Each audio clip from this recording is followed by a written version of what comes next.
17. And if your lordship goes beyond Karti, the next page, 2010-9 SCC, where the summary I have reproduced with 2 or 3 underlinings at page 24 of my note. In India, the judicial trend has always been to record reasons, even in administrative decisions, if such decisions affect anyone prejudicially. And D, recording of reasons also operates as a valid restraint on any possible arbitrary exercise of judicial or quasi-judicial or even administrative power. And then, Malas, it's a very long list and it's a useful list. So I've read, Malas, A and D, and then read L also for London, Malas, L. Reasons in support of decisions must be cogent, clear, and succinct. A pretense of reasons or rubber stamp reasons. This is another very interesting passage. Had your lordship got the formality of reasons, your lordship is not obliged to accept it. Your lordship is not looking at rubber stamp procedures. Is not to be equated with a valid decision-making process, but your lordship is fortunately at a one stage anterior. There are no reasons to this issue. The reason is why I am not bound. That's all, nothing else. Chairman Mullas of Kakkar's case at page 26. Now, this passage I picked up because one of this ratiocination is very well defined in this para, rather well put. Come to page 26, fourth line, fifth line. Reasons are live links between the mind of the decision taker to the controversy in question and the decision or conclusion arrived at. Reasons substitute subjectivity by objectivity. The emphasis on recording reasons is that if the decision reveals the inscrutable face of the Sphinx, it can, by its silence, render it virtually impossible for the courts to perform their appellate function or exercise the power of judicial review in adjudging the validity of the decision. How much more will it apply than in this case? Well, I throw a bunch of 1,000 pages at your lordship and say, look, my order is 5 pages. I don't address it, but you'll find something there. And then your lordship looks there, finds a comparative chart. Directly this para, I would say, well, I may be wrong, applies to my case.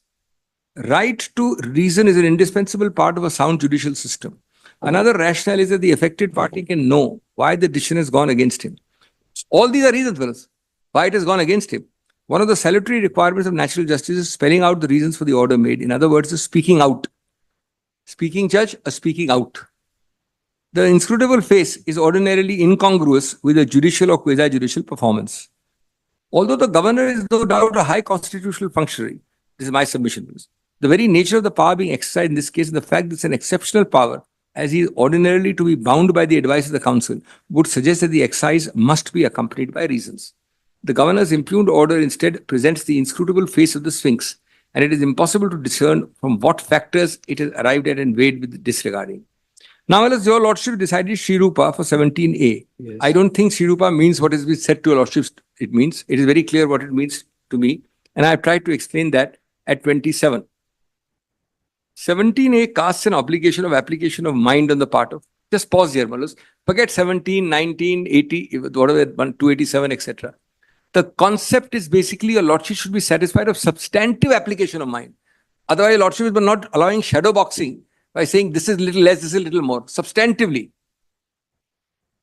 The section makes it clear that no officer shall conduct any inquiry without previous approval.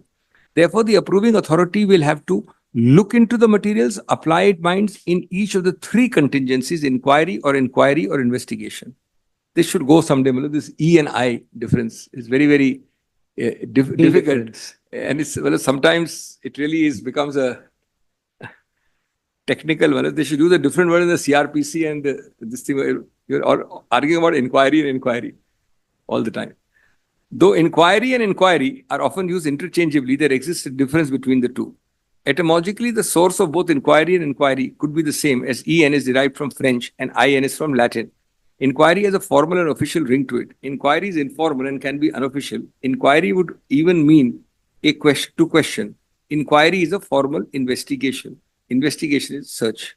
Now I'm reading the underlined portion. Therefore, the Act casts an obligation of application of mind upon the authority to consider whether approval is sought for an inquiry, or an investigation. It becomes imperative for the authority to apply its mind to what is brought before it, as application of mind is the bedrock of any order that an authority possesses, feeling it should be contrary to the principle of natural justice, as non-application of mind is itself violation of the principle of natural justice. And there is no answer to this to say, my order be damned. The application of mind is in the interstices of the mass of 1,000 pages which I have in my office. That's the crux of it. That's the only thing they are falling back on. And that is, a travesty of how I will appeal, how I will react, how I will deal with the order, how your lordship will review it. It's only, a desperate attempt to justify it because they have not done it. So now they've come up with this thing about papers in the office. Application of mind by an authority is demonstrable. Mark the word demonstrable. Only in the order that the authority makes. Now I'm asking myself, what are we talking about, Balus? This is my Lord's judgment which was cited against me.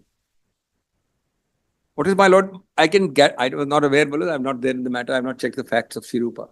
I can guarantee that Shirupa could not have been a case of a 5-page order with a 1,000-page file. It must have been a better case. There was nothing in the file, nothing in the order. Now, application because file was summoned. No, but your lordship puts it very clearly. Yes. According to me, the lordship has to have black and white, which is what your lordship has done here. See the first line. Cited against me. That's the irony of it. Is demonstrable only in the order that the authority makes. By humble and respectful service, that's the correct view, Manus. We are not playing games here. For the order to demonstrate application of mind, it must contain the reasons. So your lordship goes further. First is what is on the order, not what is in my almirah. Second is the reasons in that. As recording of reason and order is the only way that can construe such application of mind. Then your lordship gives this very felicity. That's why I quoted the Supreme Court first. Reasons are the links between the mind of decision taker to the controversy and the decision arrived at. Ratiocination, I call it. Yes. Reason and application are impregnable. That's a new word, Malas. Ratiocination, impregnable. No, because this is important, Malas. This is how administrative law is built up. It is inseparable. Public law builds up like this only, Malas. It is inseparable.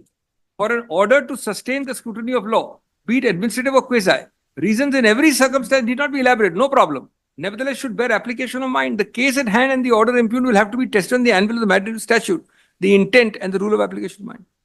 If on a coalesce of all the facts that are narrated here and above, and the order that is impugned on the anvil of this object and reasons, it would fall foul of the same as the order. Now, let's kindly bear with me here.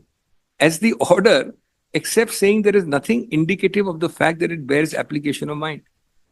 Granting approval for setting the criminal law in motion cannot be a frolicsome act as is done by the state in the case at hand, as it does not even bear any semblance of application of mind.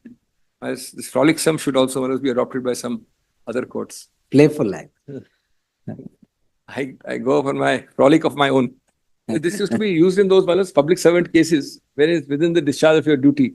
So he used to say that in the English cases, he went on a frolic of his own. So that's the... Now, I just pause here. My case is actually, in a way, a better example against them. In a way, it sounds like a better example against me, but no. Your lordship, this case had possibly no reasons. I've not examined the order. No reasons at all. In my case, there are all reasons, but for one issue only. And equally for the other issues, 0 reasons. It contained only those words, checked and found correct. Checked and found correct. My case is the same for the issue which it had to address is my submission. No, there are reasons. It's not that it is... For the issue it had to address. I can write a 100-page order. But it is not a case where it does not bear even a semblance of reason. No, Malus, but it is. That is actually, my lord is absolutely right. Malus, an order which has to address Y. Writes 100 pages for X and doesn't address Y. It can't fool a court, Malus. It can fool an ordinary person. That is Wednesbury, taking irrelevant consideration. I'm saying the 100 pages is valid and relevant, let me assume. But Malas, that is deciding issue A. Today the argument is on issue B. I will be reading the order. Your lordships cannot find a single word on issue B. It's the same case as your lordships. This one, Shirupa. The difference is that you wrote 6 pages on an issue which takes you neither here nor there because it doesn't give you the reason why I am to be sanctioned. But on the issue of why I am to be sanctioned, which is issue B, there is 0. And this was 0 also. In fact, this was more, but I said corrected and found. The governor didn't say that also about me. That was a case of that kind.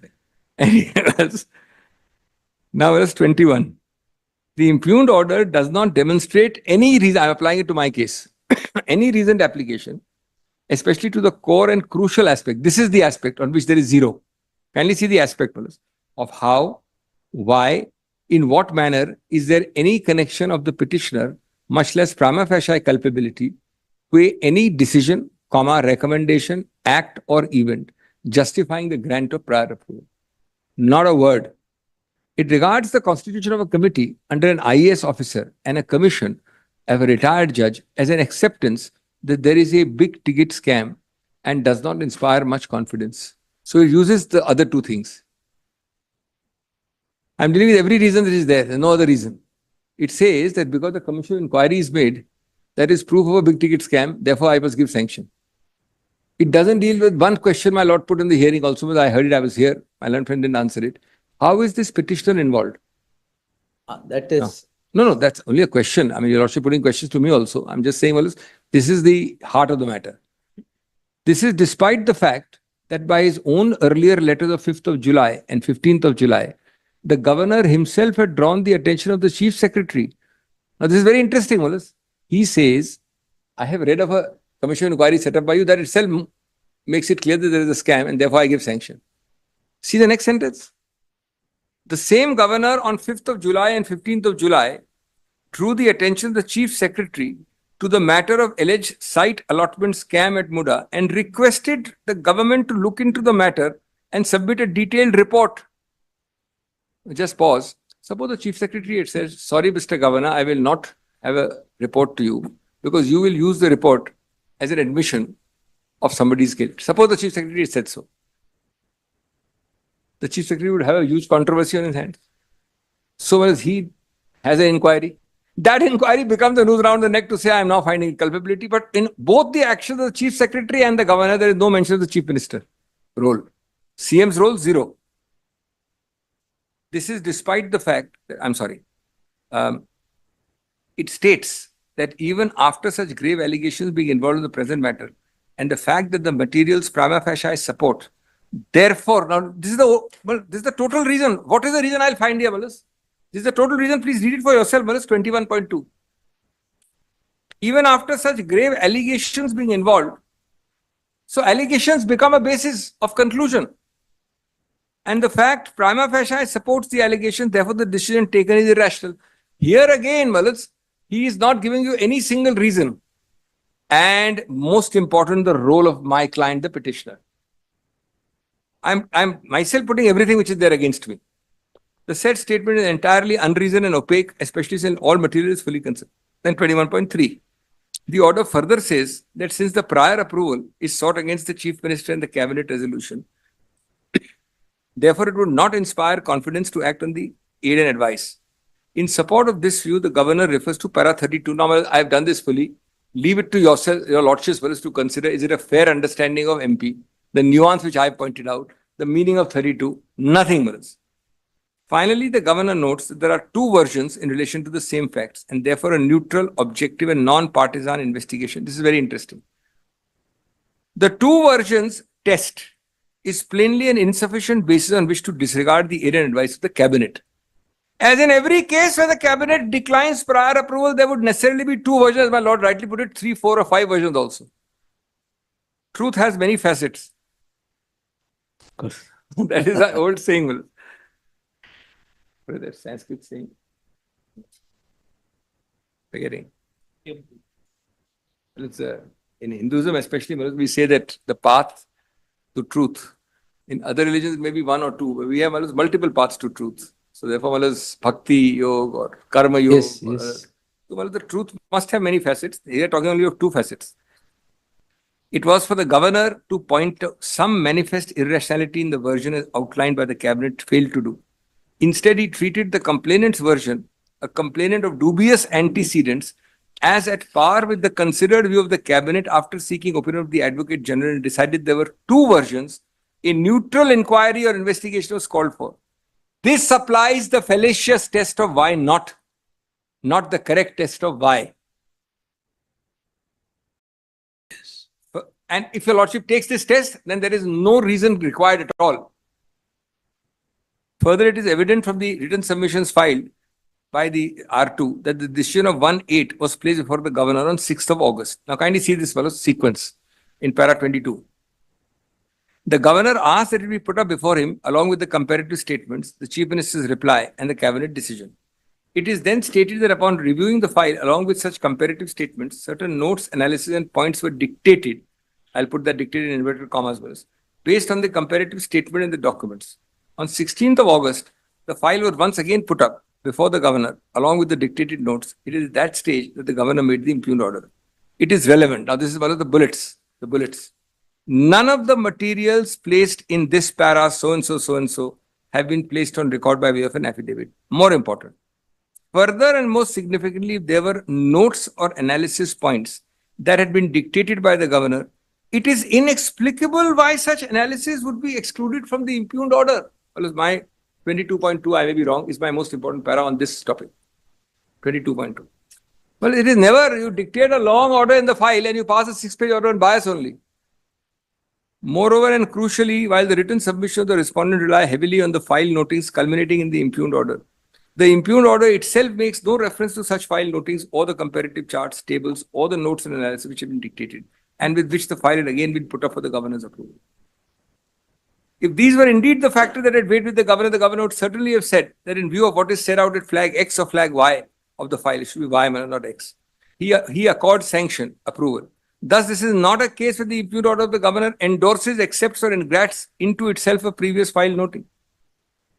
Where the order itself does not do so, it is not open to the respondent to portray the decision as if it is based on such notings. The impugned order refers to the governor having perused the file and to the allegations and having independently submitted a report of the same. There is no reference of the charts or the notes or the analysis in the file. The petitioner had submitted a detailed reply, that is my reply, on 3rd of August, raising several legal and factual issues for the consideration of the governor. Apart from meeting point by point the allegations made against me, however, there is not even a whisper with regard to my reply and its consideration, either in the impugned order or in the file notings. The impugned order does not assign a single reason as to why the prior approval is being granted. No reasons as to why the detailed reply is not being accepted. No reasons as to how the petition, complaint, allegations make out a prima facie case against me. Very importantly, no reasons as to what role of the petitioner, while acting as a public servant in discharge of his duties at any stage, in the detailed factual background, is made known either in the impugned order, the file notings, or in the statement of objects or during the course of arguments. This goes to the root of the matter. Then was 22.5, reasons ought to have been assigned, etc. Both the paragon reasons. Now, I'm just dealing with 3 aspects of 17A, which is that number 1 aspect is that your lordships not equated to Lalita Kumari. Second aspect is the police officer being the first filter. Yes. And third aspect is the impugned order is ultra vires 17A also and 218 also. So these 3 aspects I am now dealing with.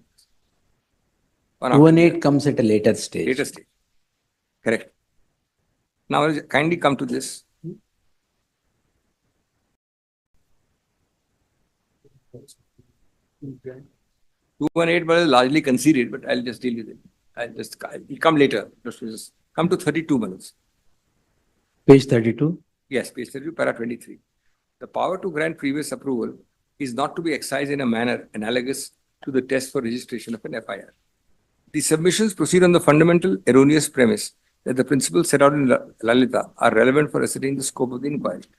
The analogy seeks to draw between registration of an FIR and a grant of approval to inquire or investigate is misdirected, also oblivious of the legislative history behind the introduction. Now, this I am not going to go in detail, but I must let your lordship know that the intent could not have been a FIR level inquiry. That's all. I'm just giving your lordship, if whatever is worth is not dealt with by any judgment, it may help your lordship. In fact, the genesis of why this amendment had to come about sprang only from Lalita Kumari in 2014. The first law commission, I think, is in 2014. Well, I've dealt with part of that. And then it took 4 years to come about. Because approval was sought to be given to the hands of Lokpal and Lokayukta for approval. And that was a much higher scrutiny. Only the person was changed. Competent authority comes in. That's all. But the degree, that's my core point. The degree was not reduced is my submission. That's the only point. Your lordship will summarize it now. The initial idea was a proper filter and safeguard. That remained the idea. The power was taken from him and given to me. Yes, it was initially envisaged to be given to Lokayukta or Lokpal. He is the Lokayukt, I am the authority. It came Now to it me. is to the competent authority. But in that process of transfer from him to me, the diminishing of the power to the extent it did not happen. No, the provision remained the same or the idea remained the same. So It is only the person who grants approval. I am very grateful. changed. That's the crux of my submission. The idea is my point. Whatever protective Idea filter, remained the same. protective filter that was envisaged in 2014 remained the same. And the degree and quantum of that remained the same. The person excising it changed. It took 4 years to come into this form. That because of all these committees and Yes, back and forth. yes. There's a delightful phrase for committees, man. It's a wag. Your Lordship, pardon me. It is not meant for any committee. But a wag generally commented that a committee is usually a group of the unfit, appointed by the unwilling to do the unnecessary. So whereas these delays happen because you want to also take off the time. Well, it's 24.1. The Prevention of Corruption Amendment Bill was introduced, did not contain any 17A. Then 24.2. It was first considered by the Rajya Sabha Standing Committee in its 69th report. No, all that I'll go through. Then, I'm not reading it. Yes. Then it was brought in 24.3. Then that bill went to the Law Commission. Yes. In February 2015. Now, this just see the middle, Malas. It is clear that the previous approval will be granted by Lokpal or Lokayukt and would be conveyed by an order under Chapter 7. Now, this Chapter 7 outlines the procedure for a robust and elaborate procedure, including calling for explanation. Therefore, from a mere perusal, it is clear that it is my submission. From very inception, the amendment proposing 17A as an additional entry checkpoint protective filter, entry checkpoint protective filter, was contemplated as substantive protection and nowhere close to the standard for registration of FIR. That's my proposition, but that's my Lordship's consideration. Then went to select committee, skip that, come to 25. No, I'm sorry, 24.5 is very important. I'm very sorry. The select committee proposed a further amendment where the power to grant approval was given to the appropriate government and not to the Lokpal. Thus, a change was made as to who would exercise this power. But it is clear the intent was always that the protective filter would be a substantive protection. But also, it's very clear, Manoj, I happened to chair this committee in 2011 when the Lokpal bill was passed. We piloted the Lokpal bill. Yes. Now, the Lokpal delay is inevitable. That was the main reason for this transfer act. Yes, yes. Because the Lordship give it to the Lokpal and give it to a competent authority is a vast difference of time. That's all. It is not that you are making the power less. It is just that you make it faster. That's really the bottom line thing. But anyway, this unfortunately not decided by any case. Then Malas, Shirupa at page 34. However, that's a coordinate bench judgment where 17 and 19 are considered differently, and it is said that 17 need not bear that much of an application of mind like 19. That's a coordinate bench judgment. Right, right. So therefore, Malas, which distinguishes the judgment that I had rendered. But Malas, I am relying on a Lordship's judgment. I am not distinguishing it. Yes. I am adding to it with this para and underlining what I am relying on this one also. Yes. I have no contradiction in my mind. They have the ones who may have argued differently. They thought that Shirupa is against me. I demonstrated that part of Shirupa, Lordship's judgment. Now this one, just see what I am relying on. Yes. Middle of page 34. In a sense, a public servant is placed on a pedestal and treated differently as compared to a citizen against whom an allegation of an offence is thrown. The law thus grants an extraordinary layer of protection. This is the idea. Yes. Then 35. I'm not trying to avoid anything. I've quoted it, but I'm just reading. Yes. Has some credible evidence on the basis of which he forms an opinion that an investigation is warranted. Who is he, Malas? This he here is the police officer. This he at 35. Credible evidence on the basis of which he forms an opinion that an investigation is police officer is what you are trying to say. Yes. No, the whole para, just give me a minute. Let's come to para 30 at page 34 bottom. Yes. It is therefore not necessary there should be a clear incriminating evidence with the IO. At the stage of him seeking approval under 17. All that is required in the provision of the Act is that the IO has some credible evidence on the basis of which he forms an opinion. This part is clearly IO, Manas. He gives me the information, I am the IO, I form an opinion, then I seek approval. There are 4 steps or 3 steps. Information, formation of opinion, seeking of approval. As a consequence, the state government would be required to only consider the opinion that is formed by the investigating officer. Why is the Lordship saying all this? and the material that he possesses while considering the request for approval. Since the public servant is yet to be investigated, the question of considering an India, I'll skip that. 34, next para. It is also clear from the wording of section 17A. The state government is not required to exhaustively and meticulously consider all the material available with the investigating officer at the time he seeks approval. It is only required to This is where it is different from what I have said. Correct. It need not apply its mind is what is said here. I see the difference in emphasis, but I don't think it would be right to say that your lordships is wrong in saying application of mind. That would be, well, say, something which will possibly not stand the test of law, is my submission.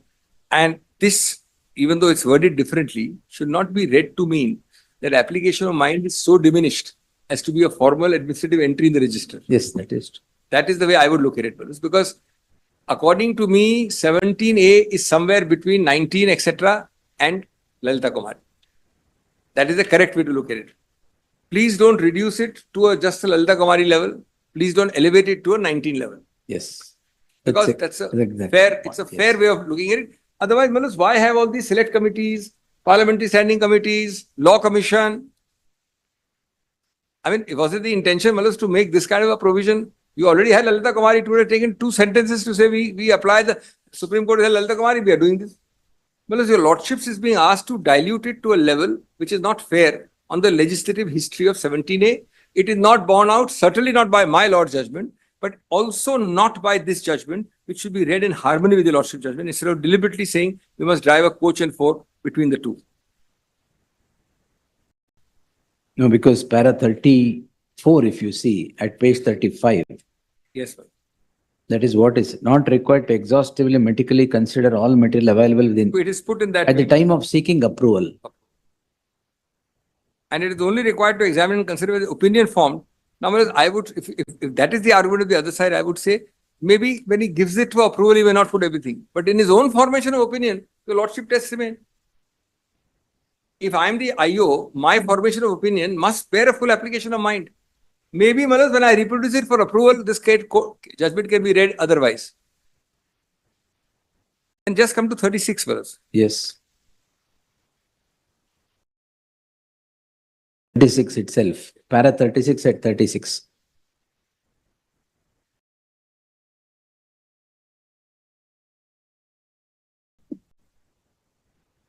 The grant of sanction to prosecute and the grant of approval to investigate are two very different concepts and would be governed by completely different parameters. At the stage of seeking sanction to prosecute, the IO would have completed the investigation, would also have collected material which, in his opinion, would prove that the public servant is guilty of the offence alleged against him. In other words, at the stage of seeking sanction to prosecute, the IO is well armed and certain that there is material to establish the guilt.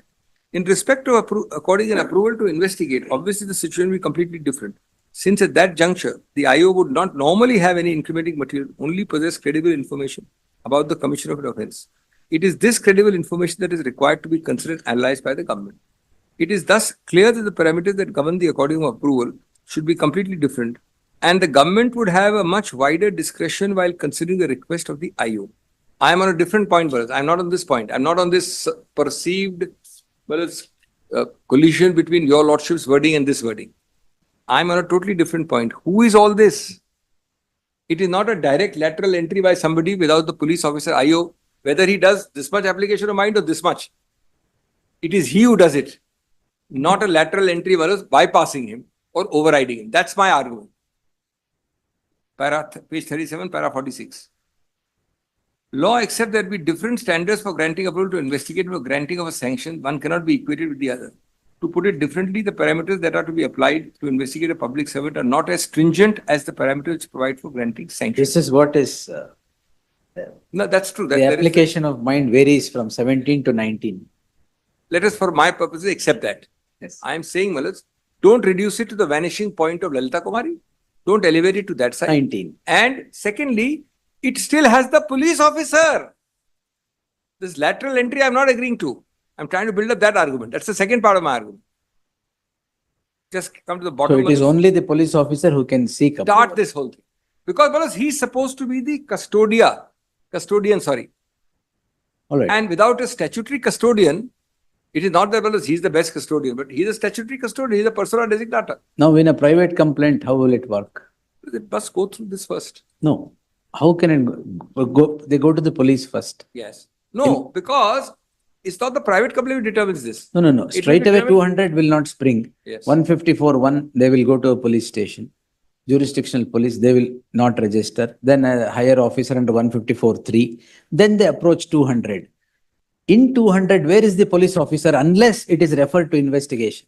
Now, Malas, two things. The number one answer. The test is based not on private or public complaint. The test is based who's the accused.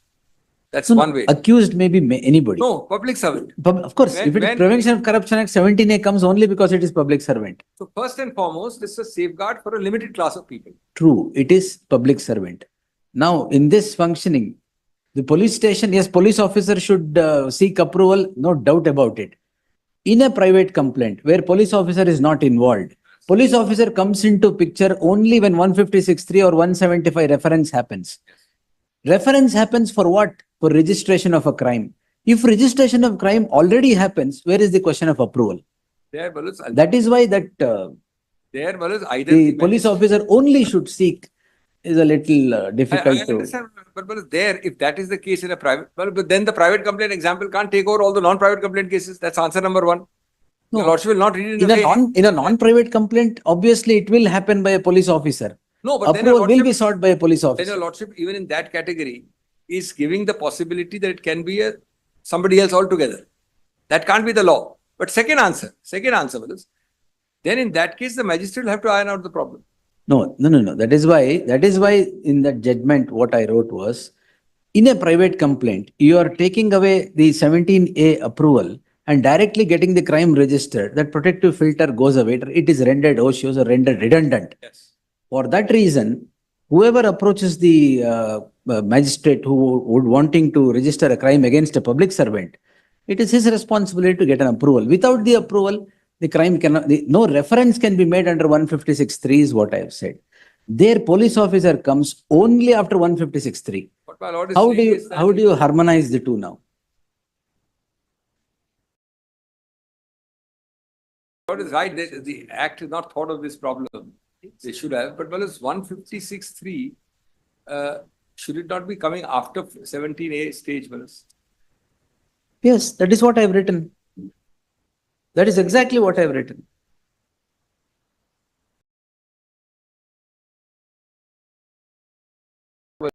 Kindly consider this. If this interpretation is given, will the protection given under 17A still continue to be available to a public servant?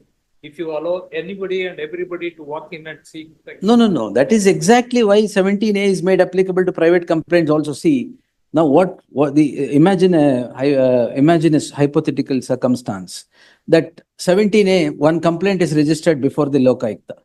The Lokayukta police will seek approval of the competent authority under 17A and try to invest and register FIR, begin investigation.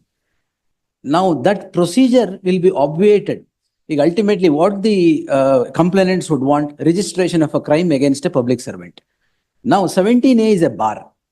If private complaint is a stranger or citizen, any criminal law can be set into motion by anybody. So they go before the magistrate, register a complaint under under section 200 for various offences, including PC Act. Now straight away reference is made for it is referred to the Lokayukta. FIR is registered, investigation commences. Where is 17A? The very purpose of 17A is lost. That is the reason private complaint also. The other, this is of course, if I may say, the casus omissus possibly in the Act also. Casus omissus, yes. That's not your Lordship's problem. That's not my problem. That's Yes, your that is the legislature. That's the. Well, is it possible to say that the 156.3 must come and then you go through 17A after that? Because 156.3 brings in the magistrate. And then, well, as a private complaint goes on. But then before you proceed further, the 17A approval comes. That's another way of looking at it. I'm just thinking. That can also be done. But prior to beginning of investigation against a public servant, 17A compliance is mandatory. That is what exactly I've said. Because what used to happen in so many cases is, they don't go before the Lokayukta, they don't go before the police. Straight away register a private complaint. And once it is referred for investigation, the police have no jurisdiction except to register the crime. Nullifying 17A. So defying 17A. Fact. Question of locus did not arise either in Dr. No, locus is alien to criminal law, sir. A locus to apply, locus to apply is, Either in Dr. No. Ashok. locus to apply would, locus would become applicable to the person who wants the complaint to be registered. Now the police officer wants to investigate, he will seek, that is under the act. Now the complainant wants a private complaint to be registered against a public servant for offences under the PC Act, he will seek. So there is a problem. The only thing I can think of is that there is a 156(3) going to the magistrate and some procedure of 17A follows that. That's one way of looking at it, Malus, but We'll see, we'll try to harmonize in this case. anyway, your lordship is good, Malus, because Yes. if 156(3) goes first and 17A follows, your lordship is having fidelity to both. That's what I was just trying to think out. But there may be some other problem I'm not able to think out immediately, Malus. No, why I wrote that order was, I'm trying to, otherwise 17A becomes. The lordship may consider this, that your lordships should preserve the primary filter of the police officer. One way of preserving it is to have the 17A cases in a private complaint go through the filter, of course, as it does through a 156(3), followed by the requirement to get a 17A. Well, accept that. Now, in a given case, 17A approval will be sought. For what? It may not proceed further. No, but Malus, your lordship is only concerned with the approval being sought and going through a police officer's filter. It may That's not what, be whether given it is the except police officer or the person who sets the criminal law into motion. Malus, it can be with 156(3), there is some greater harmony as I see it here, Malus. Any magistrate may order an investigation in Yes. 156(3). Order an investigation. Because if 17 has to have meaning, then why No, can't- now against a public servant also, a magistrate can order investigation. But then, exactly. But then, because he's a public servant, 17A should be there. exactly. That's exactly what I've written. But Malus, after the entry of 156(3), 29.5. Malus, I have tried to answer it somewhere lower down, Malus, but let me just read through it. These are the only two answers, Malus. The harmony can be that your lordship does not render a 17A to be No, the diluted. language in 17A is no police officer shall commence inquiry or investigation. Fair enough. All three covered. All three are covered. All three, no problem. No police officer can commence without prior approval under this provision by the competent authority. Technical sense, the magistrate. Who seeks the approval is not there in the statute. That is a separate matter, Malus. Whether locus is not there, criminal law has locus or not, all that is separate. My point is, whoever it is, let's say assume a stranger is there. Your lordship gives a definitive role to the police officer. The first port of call is a magistrate who is not a police officer. He initiates or allows that filter of 156(3). The second port of call must be a 17A police officer. And then, Malus, that man, if we say no, Now, then the locus ends of that Now, chapter. 156(3), magistrate refers. Will the police officer who has been directed to conduct investigation wait for an approval from the competent authority? No, that's then Malus, the answer is clear. Once your lordship accepts that, answer is yes, he has to.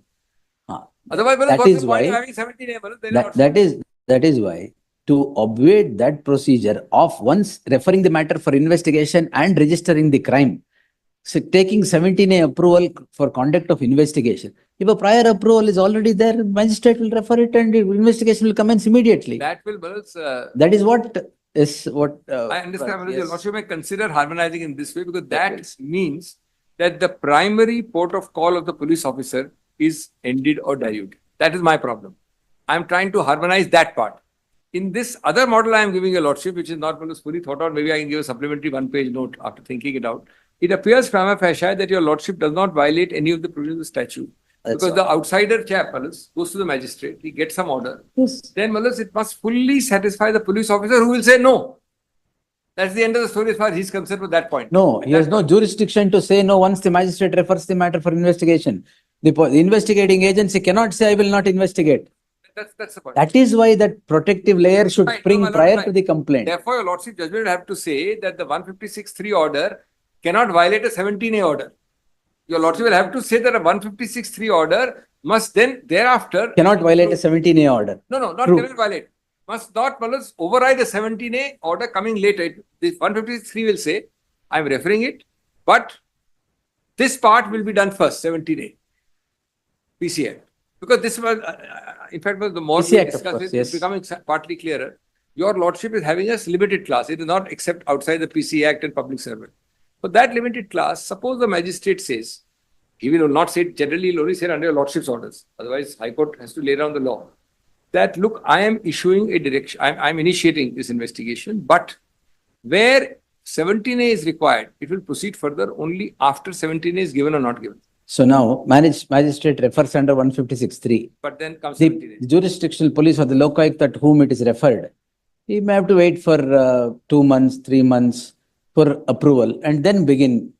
That is one way of looking at it. And then begin. Is it not that if the approval is already there and a private complaint is preferred, reference be made prior to approval, is not a better circumstance? Then your Lordship is bypass the police No, officers. we are only permitting police officer only to investigate. Nobody else is investigating. After reference, only the jurisdictional police or the locaयुct will investigate. But he will investigate only after the approval is there under 17A. I understand. There's a slight issue there. Initiation is not by the police officer in your Lordship's formulation. Yes. Initiation is by the police officer under the magistrate rule. That's the only difference. If your Lordship finds that the initiation power is preserved in my model, I mean, in case it's just loud thinking, because there's nothing so clear here. In case the initiation power, which is clearly borne out by the language of 17A, I have no doubt that 17A language bears that out No also. problem. Yes. It is not, I mean, your Lordship can interpret it differently, but it does not rule it out.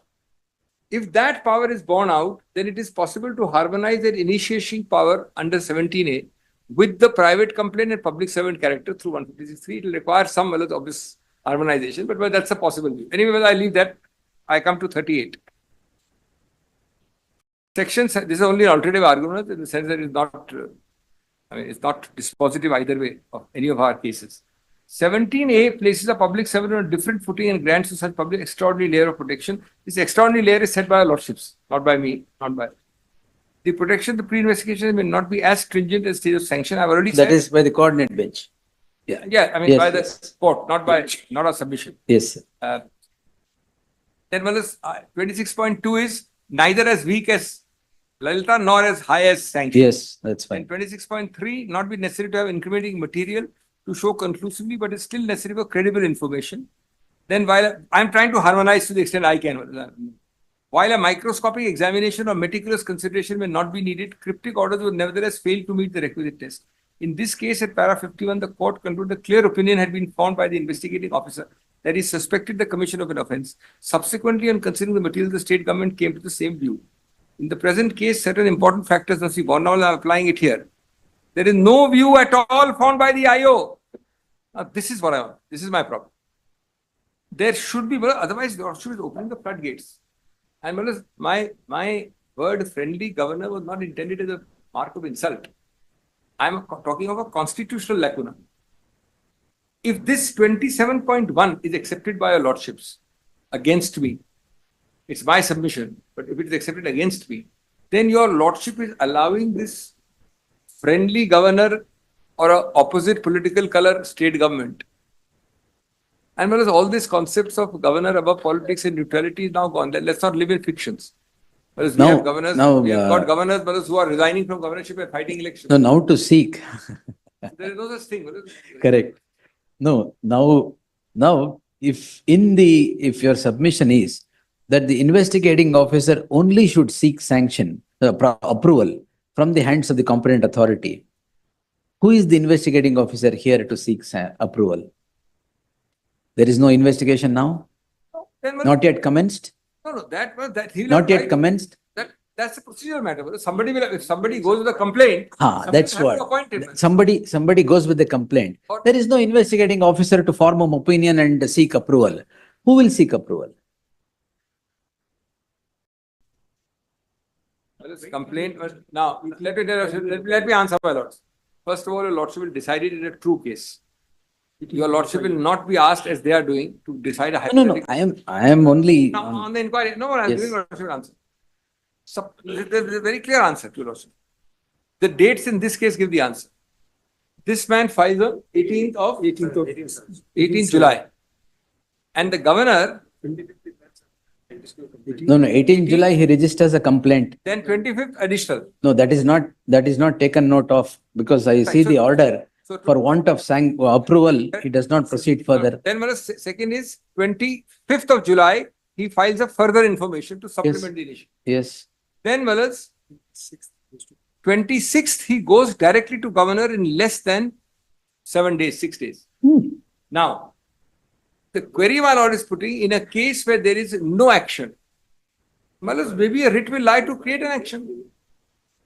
You can't say, I go today, give him 3 days, and I go to the governor and bypass. 17 days can be bypassed because that's the way to do it. That will. But therefore, the escape route to your lordship's very valid question would be that if I try to defy and don't ever give anything, I have no inquiry officer, I have no policeman, I have nobody appointed. Well, the lordship's writ court will settle in 2 minutes. But whereas here, these dates are important because you are actually bypassing the system of 17A. 3 dates. 18th, he lodged a complaint with the Lokayukt police. 25th, he filed a supplementary information. 26th, he went to the governor. Where will the poor police officer will not function so fast? Even if they have to function. Yes. If I am deliberately not functioning, if I am a police officer, if I am the state, First, etc. 154(1) was 3 days before going to the governor or registering the private complaint? No. When was the first complaint registered? It is 18th. 18 June. No, July. 18 July. First complaint. Yes. 1 minute. 18th July is the first complaint by Mr. Abraham. Yes. All right. And he never approached the court saying that Mr. Policeman, you are sleeping. Mr. State Government, you are doing nothing. Please give a mandamus. If this is so, what prevents your lordship from having hundreds of people coming and saying, 70 days be damned, I am going straight to the governor. That's a point to be considered, Malas. Your lordship will And then when have... did you go to the next higher authority? 12/8. Huh? 5/7, sir. 5/8. And before that, you had already sought. He closed the doors. Actually, Malas, if your lordship investigates a very important question more, he then has power to go to the court. Not your lordship, writ court. He can go under 154(3) to the SP. No, that's what I'm asking. 154(1) jurisdictional police, no action. 154(3) SP, no action. 200 magistrate. No, I am going further. Writ court will give it for the asking. And that also, a mandamus to register the complaint. But you do nothing. You come on 18th, you go home on the 26th and say, look, I am bypassed. Thereafter, nobody is going to touch it. You go to the highest officer in the state. All right. Yes. So these are... Now, Manas, just look at the reverse for a minute. Just look at the reverse. This is all right. You don't have an inquiry officer. You did this. Look at the reverse. Is your lordship not being asked to accept a gigantic principle, subversive of the discipline of law, that Manas, this 17A, what is left in it if everybody is going to the governor first? That's my reverse question. Everybody, why will they go to the governor? Governor is the competent authority only to a few, not to everybody. No. For any case, Manas, it is not nobody's case that 17A is not required. 17 is required. Yes. Now the question is that in every public servant case, To the competent authority. no, governor oblique competent authority, obviously, governor. Yes. Point is, where does the role of the police officer then remain? After the registration of the crime. So that's the debate. That's That's where we'll the have to debate. answer. That's the debate. Yes. That's the debate. Then Malas, 27.1. In this case, directly approached, 27.2. The governor not concurred, took a different view and passed a cryptic order. Then Malas, come to page 40. This Malas I have covered now.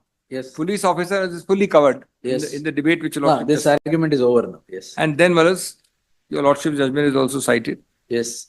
Now Malas,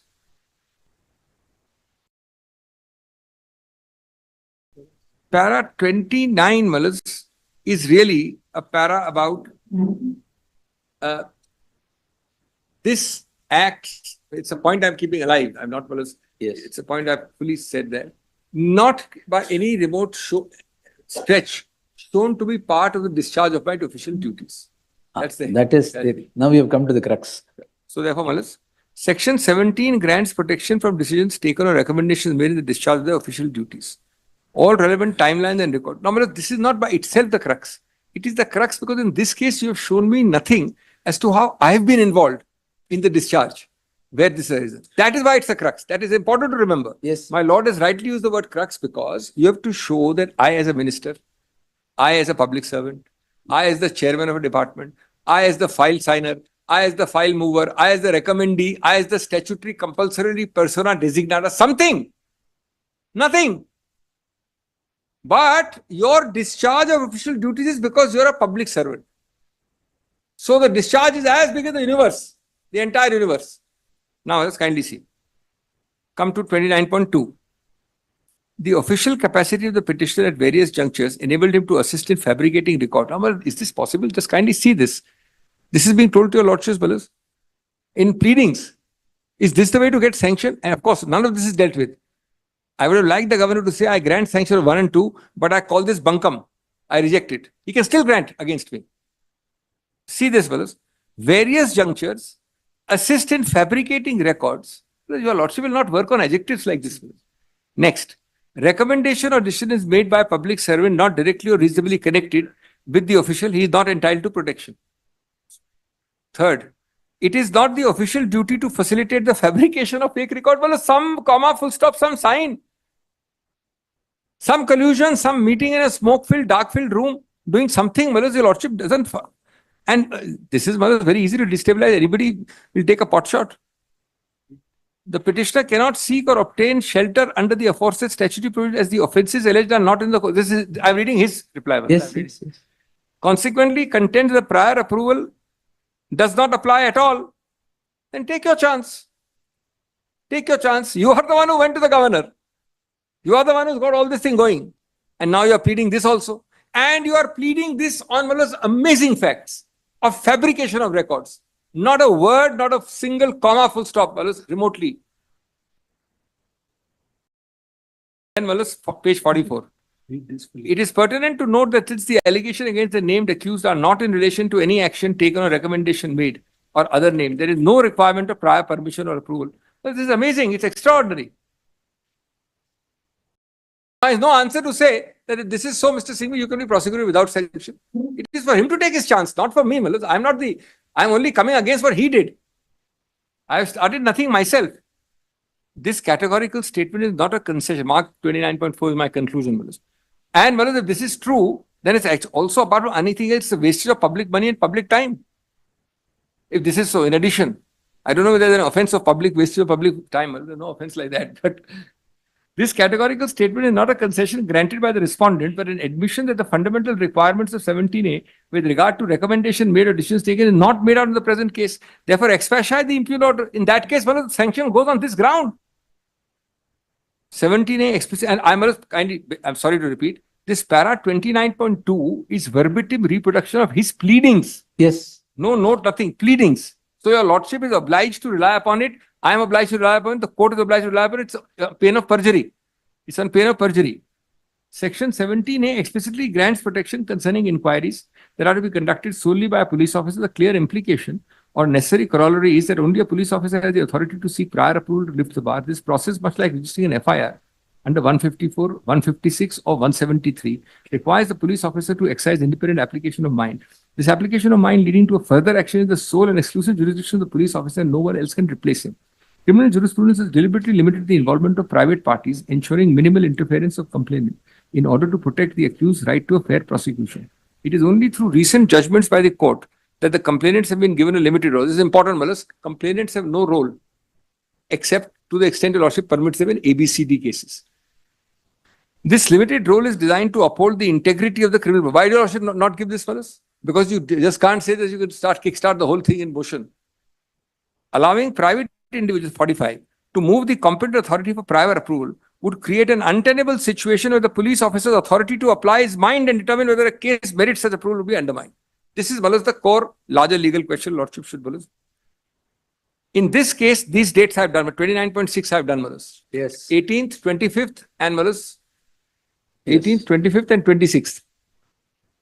These are the three dates in 29.6. Then, Malas, the SOP. When was the approvals, before the private complaint, when was the private complaint registered? 13.8 is the private complaint. Private registered. complaint. 13th of August. Right. 18.7. No, 18.7 is the first It's the complaint. first complaint. 25.7 is the supplementary. 18.7, first complaint. 25.7 supplementary information. Yes. 26.7 approaches the governor directly. Can you note one moment? Same day he issues show cause. 26.7. Time, that time. Yeah, that's That is argued. Yes. That's right.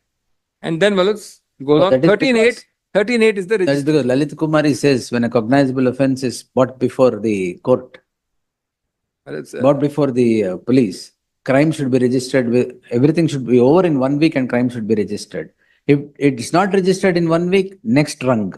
There, if it is not registered in 1 week, next rung, that is 200 before the magistrate. Wallace, then what? That's what, no, that is My lord, the absolutely purport of Lalit Kumari. My lord is absolutely right. What happened to Lalit Kumari when Sashikala Jolie was pending for 24 years? Or That- 24 months? That is approval, Something- not Lalit Kumari. No. But Wallace, I mean, it's the same. No, thing. that parity we'll see what has happened later. No. Because that's that is something that has happened now during the pendency of this petition. Yes. No, that is the judgment has come. I mean, the order has the come. order has come now. It was pending 21. Pending, Yes. pending. Then Wallace, I'm surprised that is approval or sanction is not the even lordship said clear. so. We checked up. We were also Yes, surprised. it is 17, approval 18 only. up. Yes. Now, Wallace, last, I'm just ending. Wallace, I want to just cover some facts and then I'll Yes. try and end. Lordship, give me a few extra minutes. Wallace, I want to. No, take your time. Wallace, 218 is page 46. I say it is virtually. 118 stage, I think, has not virtually yet come. conceded. No, just read this one para only. It is virtually conceded. The Honorable Governor has, apart from granting prior approval, also proceeded to grant sanction. Your Lordship is right, but that's not what the Governor thinks. The Governor says, I am granting sanction. It's written there, Your Lordship has seen that. During the course of the submission. 218 is what is 197 under the CRPC. Correct, 190. During the course of submissions, the learned senior counsel of R2 made a categorical statement that the impugned order is not a sanction order of 218 and must be read only as an order of prior approval. Your Lordship will record So this you because need that not takes, you need not labor on that. provided it is recorded. What happens is ambush points are taken. Either No, no. side appeals and we say, Yes. no, this is not decided by the judge. No, But why will the judge decide this? You have conceded it. No, that is in the written submission also. Yes, also. Yes. Therefore, Your Lordship will just take that note. I am not arguing for that reason only. Yes. Otherwise, I am demonstrating completely that this is wrong. But anyway, he's saying that it is to be treated, this itself is non-application of mine. To start treating 218s or 197s as 17A is itself non-application of No, but it's leave that aside. they operate in a Leave that different aside. Now, Wallace, because 197 is after investigation. yes. Now, Wallace, no, he's saying treat it now as a 17A order, prior approval order. That's all. Yes. Now, Wallace, page 47 is very important. Wallace, 3 or 2 very serious errors of law were made and then the facts. Natural justice was brushed aside on the simple point. Notice was given to me, and so what, I didn't send you the other 2 complaints. I was not required to give notice at all. That's the very, very far-reaching ones. So first argument, I gave you notice, but I was not required to give you notice. But since I'm not required to give you notice, I'm not required to send you the other 2 complaints. So my own definition of natural justice applies. And third, so what does it matter, Mr. Singh? There is no prejudice to you. Let's get on with the matter. All these 3 things are answered by the Supreme Court evocatively, and my learned friends have completely misrepresented the law on this point. The law is totally different. Just come on prejudice for us first. Dharampal, page 48. From the above discussion, it becomes clear the opportunity to provide hearing before making any decision was considered to be a basic requirement in the court proceeding. Later on, this is all very common, so we ignore it. The more common, the more important is to underline it. Later on, this principle applied to other quasi-judicial authorities, even in administrative, before taking a decision, hearing is necessary. Boldface, Krepak, etc. Now just see what he says, Wallace. So far, so good. However, an important question posed by Saurabhji is as to whether it is open to the authority, which is to take a decision, to dispense with the requirement of principle of natural justice on the ground that affording an opportunity will not make any difference. No, that's not. To put it differently, can the administrative authority... No, it can't be said. Or even if I give you notice, what will you say? That cannot be the reason. That's I was not required to give you. Even if I gave you, I'd have the same result. No prejudice would happen. These are the angles of the same argument. But here, he only extracts one paragraph in the order saying that there are 2 other complaints. No contents of that complaint is noticed. That's my grievance. That's my grievance.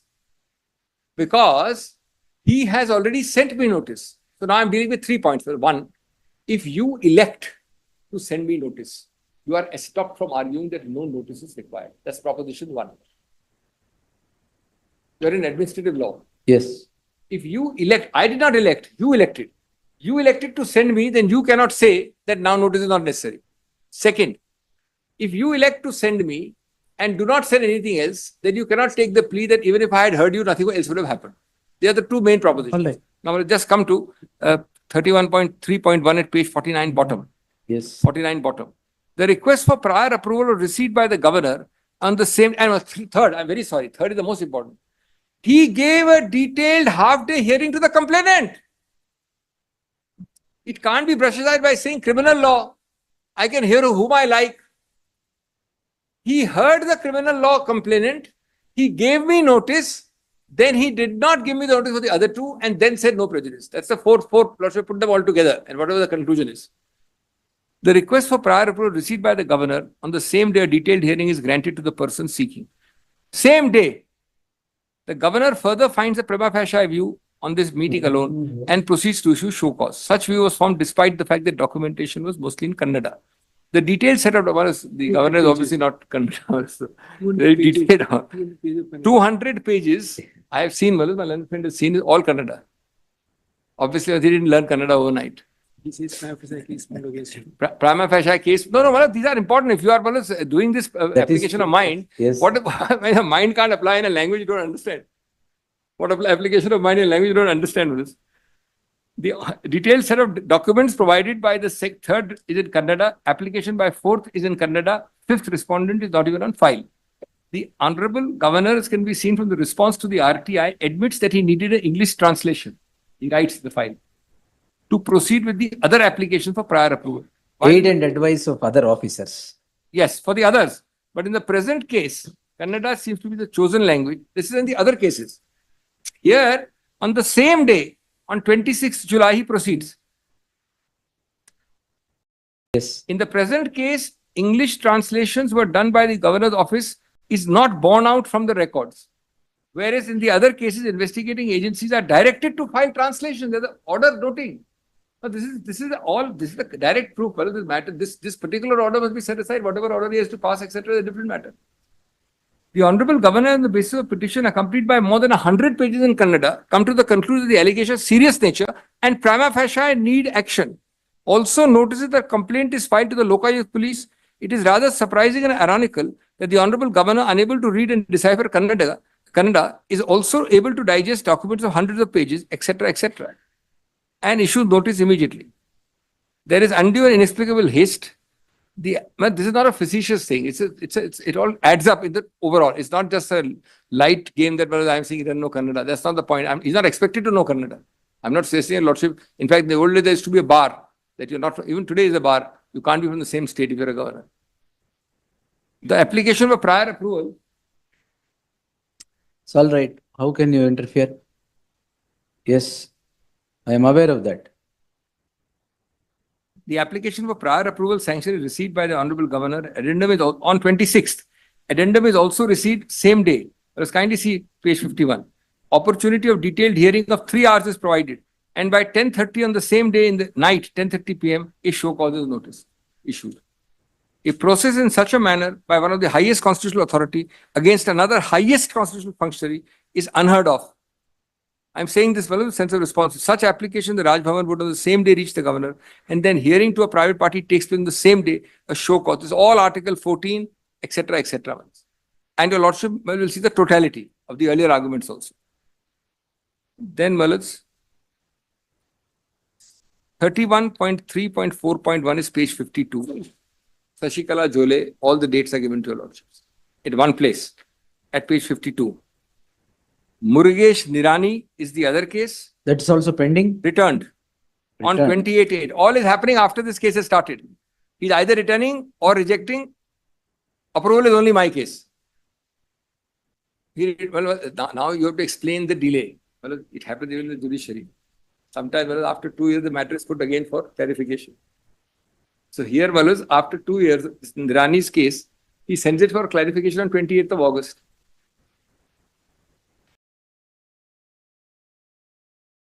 Then well, same thing about H.D. Kumaraswamy, returned to the requesting authority. Then well, it is very clear the dates are all after the hearing of this matter has started or after this matter has become a dispute. Not hearing started, but dispute. Then well, application of 13th of May submitted for sanction was returned by the governor in June 2024. On 21/8, investigation replied. On 28/8, the application was returned for English translation. Well, by the way, each of these, that is, page 52, all the cases except Shashikala, page 53, all the cases are returned after they come back from the clarification, further returned for translation. I hope I'm clear. For example, 53. My case, the same day, the night. Same thing. Now let us see this ground. This is very, very important. 53. In Shashikala, he does exactly what I've been laboring the whole day today. He did not do in my case. That is quoted. It is quoted once. He has given, I'm not saying it's right. I'm not saying who will challenge, not challenge, what your lordship will decide. But is there anything your lordship found? Just glance at it. But any word similar in my case?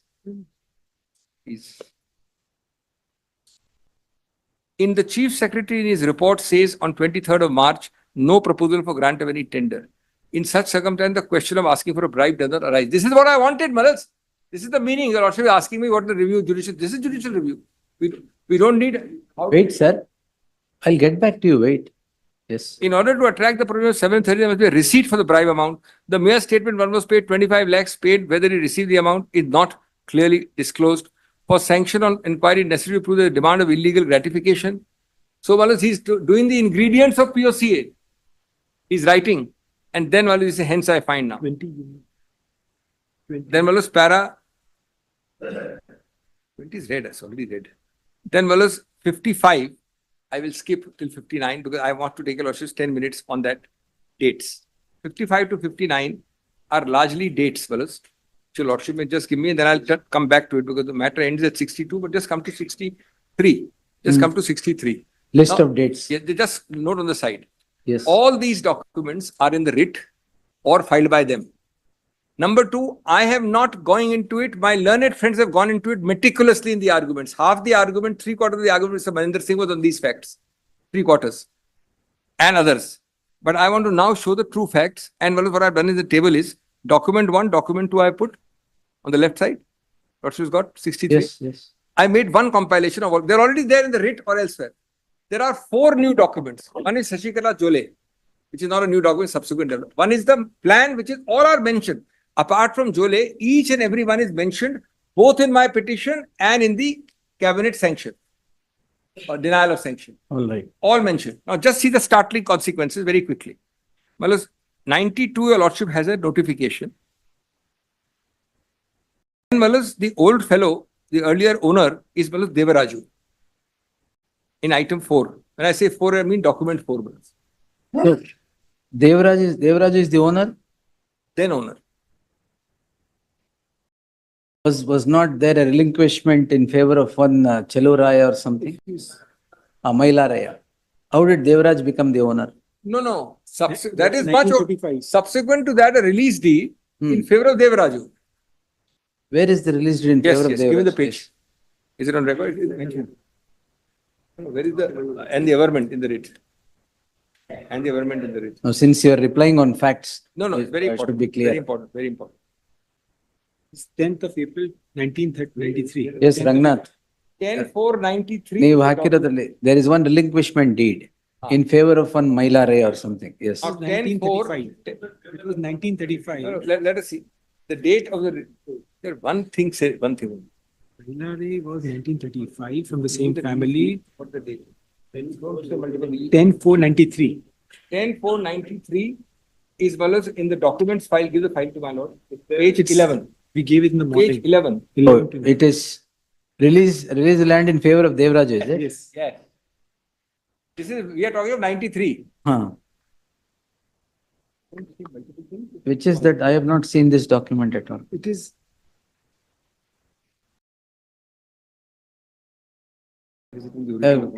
Yes, Rangnath, you have not produced this? No, which is this 10,493 document? No, this is produced now, Malad. It's produced. Now it's not a part of the record. No, nim record allu hakilva adu. It is recorded in the writ. It is recorded in the cabinet thing, but document is this. Cabinet, Where is that document? this one, page It 11. is given in the morning. That bunch we given once. In the morning. All of it is in the writ or the cabinet decision. This bunch. Kindly give the bunch. No? All right. No, morning. Just show the bunch. ಬೆಳಿಗ್ಗೆ ಒಂದು documents ಕೊಟ್ಟಿದ್ದಾರೆ. This document mentions in the writ. It is not in the. It is mentioned in both Malus, my reply to the governor and in the cabinet decision. Yes. Now, Malus, kindly come to, I obviously can't read it. No, that And document number 3. 4, I think. 4 is it? 4. No, in Three, this three, you three. say document number 3, 10/4/1993. Document 3. ಭೌತಿಕಾತ. Well, just for fun, we have made serial number 4. Foolish, why to make it? It's all right. ಭೌತಿಕಾತ ಒಬ್ರಿಗೆ ಹೆಂಗ್ ಹೋಗುತ್ತೆ? Ninga is no more. ನಿಂಗ is no more ನಿಜ. 3 ಮಕ್ಕಳು. ಭೌತಿಕಾತ ಆದ್ರೆ ಒಬ್ರಿಗೆ ಹೆಂಗ್ ಹೋಗುತ್ತೆ? Surviving 3 brothers. Let's see. Yes. Right, All right. Malus? Yes. Now, kindly go ahead. Then, Malus, this Devaraju makes an application in document number 4 for Malus deletion. Yes. Then, Malus, a resolution is passed in. Well, look at this person who is trying to grab all this and is so corrupt. We're talking of 93, 97. That itself, Malus, and a person comes today, I'll read that para about the antecedents of those who have come now. Keep that para ready. Keep it out. Document 5 passes a resolution that they can be excluded in 97. Then, Malus, notification is issued. Now the Commissioner MUDA recommends for release. Yes. General award is passed in document 8. Denotification is again recommended to 9. It was made to sound like a huge conspiracy that there is no denotification at all. These are all Malus. No, denotification is there. Assume it is wrong. This is a government process going on. It is not something which I am the minister in charge or is done for me or not for others. Then Malus 10. Denotification is issued under 48. Roshi was specifically told, where is 48? This is no 48. This is all false 48. I was there, Malus. It was 48 was just brushed aside as some kind of thing. What is this document, Malus? Item 10, page 47 to 51 in the writ. Then, Malus, approved layout plan is important. This is mentioned again in my and Malus the cabinet, but I produced it at page 52. How do you approve a plan, Malus, by saying denotified? Can a lordship have an approved plan without denotification, without it actually happening? Somebody will go for forgery, Malus. And forgery would have happened, Malus, in 98. We are in 2024. Then Malus, very irresponsible and extremely rhetorical and hot-blooded accusations were made, making the whole thing look like a scam for 23 years. Ignoring all this, and people who knew so much to say also had all these documents. Those who argue with all this vehemence are deemed to have all these documents. You can't argue, so I did not know. If you did not know, you jolly well be responsible and don't raise it in so irresponsible a manner at such a high pitch. Then verse 12. Notification does not show the lands in question. Now this is because it's denotified. This is the reverse thing. I'm showing an omission in item 12. An omission. Now you can say that all the documents for 25 years have been forged. Thankfully, you have not said so yet. No, that's not. You're there. not thankfully till now said so. Then Malas, personal award is passed in 13. Now it is possible, Malas, that despite this, I'm such a superhuman human being. But this is not a ground automatically without adverting to a single fact to grant a sanction. This is not the kind of case a Lordship Malas has cases where Lordship has. What has happened in Malas, the precedents have muddied the field because you have corrupt people. You have people with the same day, same this thing and all. Past. This is not that kind of case. This is proceeding at, if at all, a inordinately slow pace in my view. In my view, a very slow pace. 13, personal award. 14, illegal allotment of sites on paper. This is a reality. Please check up. And Maharaj, at 61 to 71, it is found Mr. Abraham's application. Mr. Abraham's application. And they have argued and he has argued such vehemence No, allotment of sites is not on paper. It has actually happened.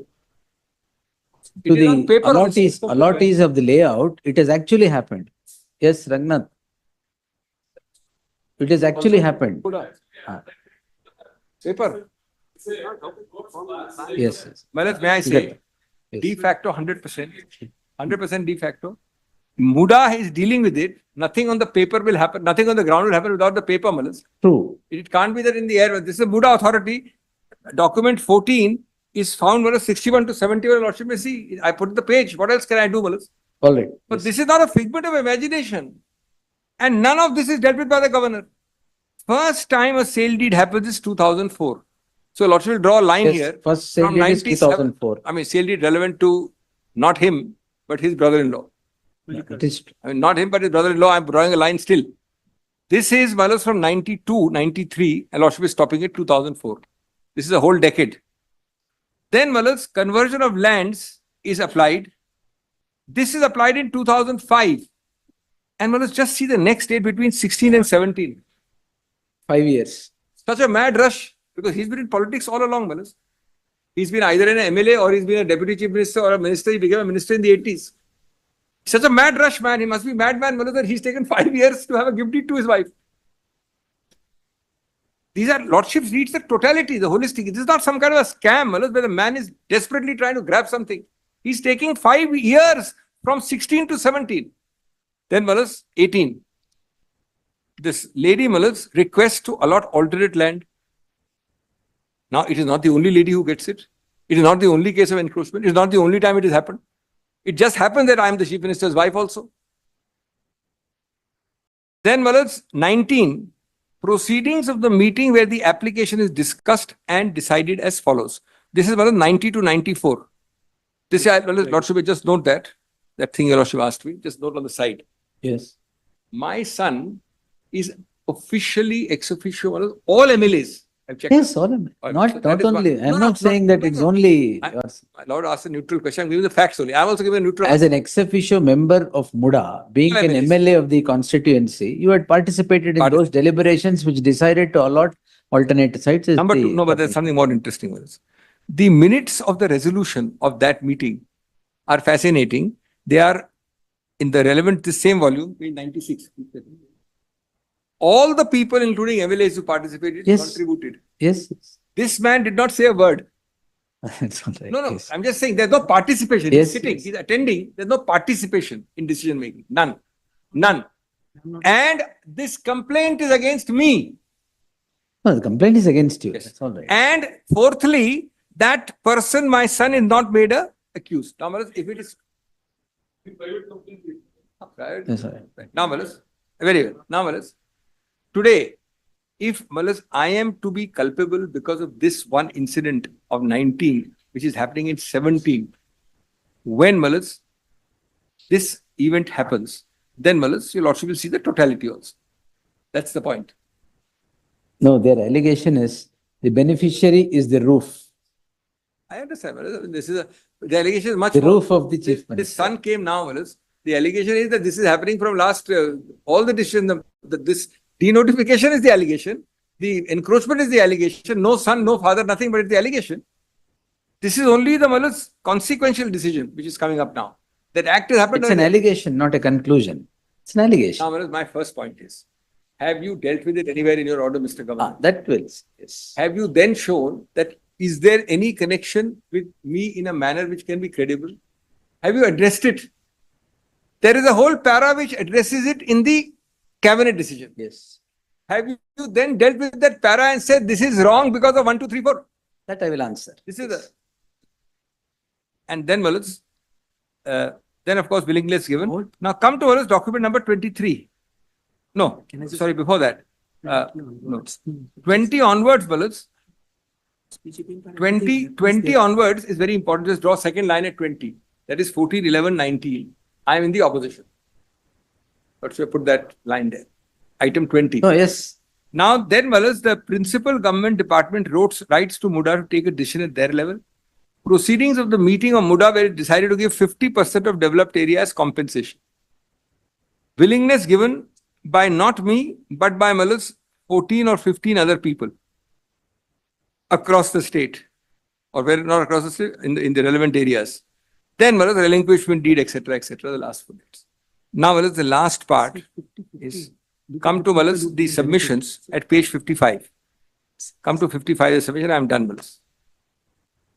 So there has to be a proportionality for this one meeting, and most of the time outside of the power. If you are going to go that far, then totality doesn't justify. You have not dealt with the administrative law aspects. You told me to remind about RT's antecedents. Then come to para 32 of my note, page 55. 55? Yes.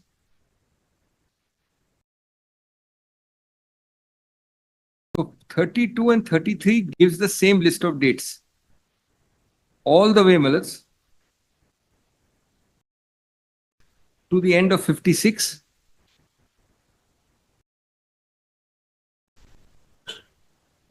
Come to 57 top. The denotification is not specific to the subject lands, extended to other lands. No, it is, denotification is not only this land, it is something else. A denotification happens to the adjacent land, that is also there on record. 19 is what I've said, at page 57. 19 What is examples. this survey number denotified? 464. 462. 462 now. 462. One person. 464. 462 or 464? 462 and 464. 462. 19 in the top. Now 19 other is important, at page 57. No, all that is there. Yes. Then, just note that these are impressions given to your lordship in the prejudice part of the argument. Therefore, I'm just very quickly clearing them. Now, 33.3.1. The notification does not, under 16.2, does not cover the lands in question, and the lands were therefore excluded. This notification is 33.3.1 of my note. No Panchnama, no inquest report, no memorandum, no sufficient documentation as required under Indore Development Authority regarding taking over of possession.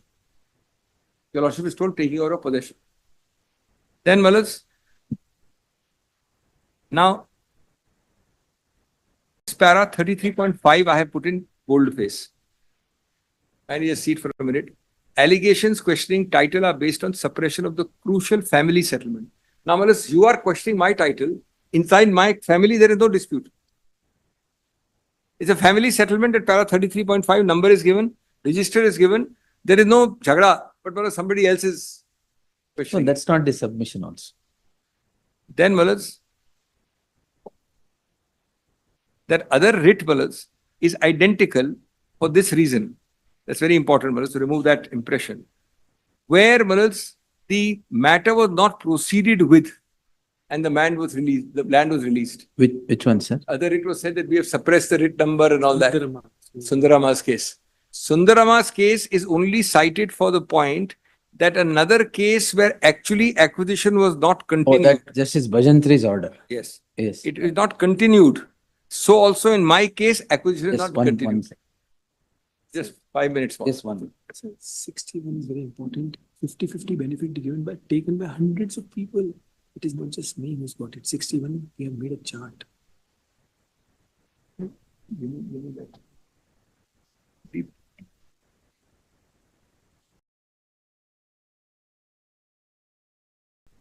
Yes, sir. Now, that other matter, just see 61 and I'm done in 2 minutes.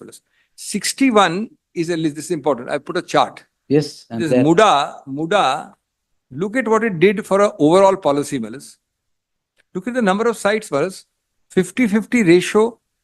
This can't be, any kind of an individual case, Then sanctioned without land acquisition, 570. First one is without compensation, 358. Without acquisition, 570. Yes. Then prior to the date, 99. After the date of 5/1/22, 835. This is completely, to particularize it as if some kind of conspiracy by an interested party is wrong. This is all Karnataka thing. Then, Sundarama is important because, just note one thing, 33.8.3, which is at page 61. 61. There is no distinction between the case. That was what was thought to be said. There is a vital distinction. There is none. Where land acquisition is not initiated, and a case where land acquisition is initiated, but the land is later denotified. That was the example being given. We have given an analogy. We are not saying we are that case. We were saying that land acquisition was in the process, was not initiated then. Mine was the case initiated but withdrawn. So the result is the same. There is no distinction. Lastly, just note my writ para page 31. Page 31. This of the, also of the writ petition? No, of this. 31, yes, in Sub- the main writ petition. Yes, it's main date. Main writ petition. 1, 2, 3, 5, 6. Krishna, you said nip it in the bud. Yes. Page? Well, it is also important for such matters. It is not that it is a rule of law, but the sanctioning authority gets a feel of the case. It is not that everybody on Malas will come and start doing this. Frivolous, vexatious, or dubious antecedent people should never be encouraged because this is a much larger repercussion. You are protecting public servant anyway. Here you are protecting a public servant against dubious people of dubious antecedents with frivolous, vexatious objectives. What's dubious? Yeah, come. 31. 31. No, who's dubious here? This particular person was 631. Page 31. When you're reading the paragraphs, No, just say it's the credit, no. Oh, antecedents of respondent number 3. This is one example. Let me. Mr. Abraham is a crucial factor.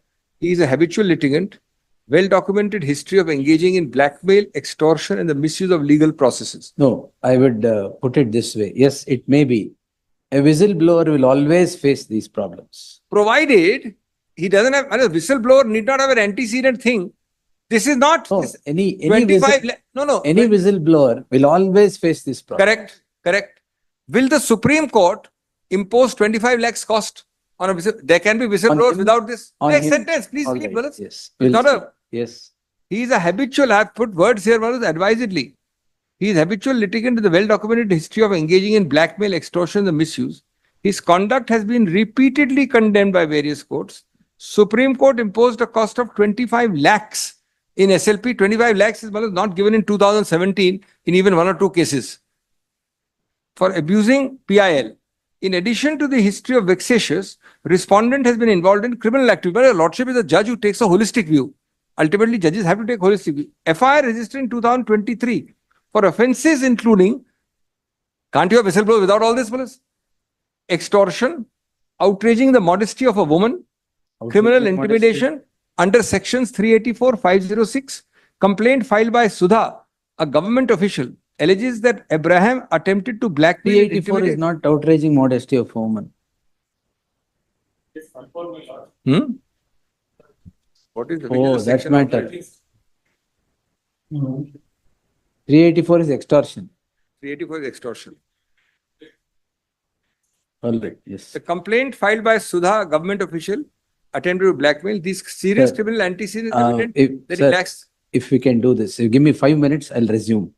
Whatever it is, I'm going to complete this today.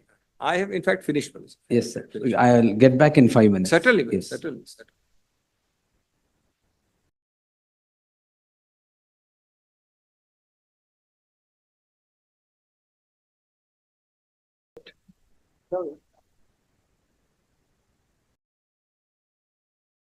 Five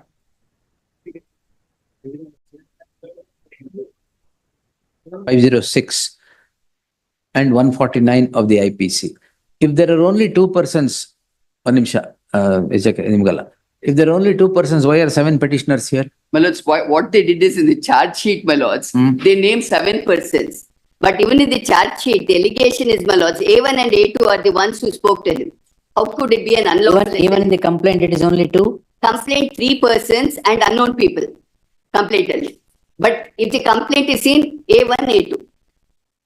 If the complaint is in, my lords, may kindly notice the complaint. The second respondent is the complainant.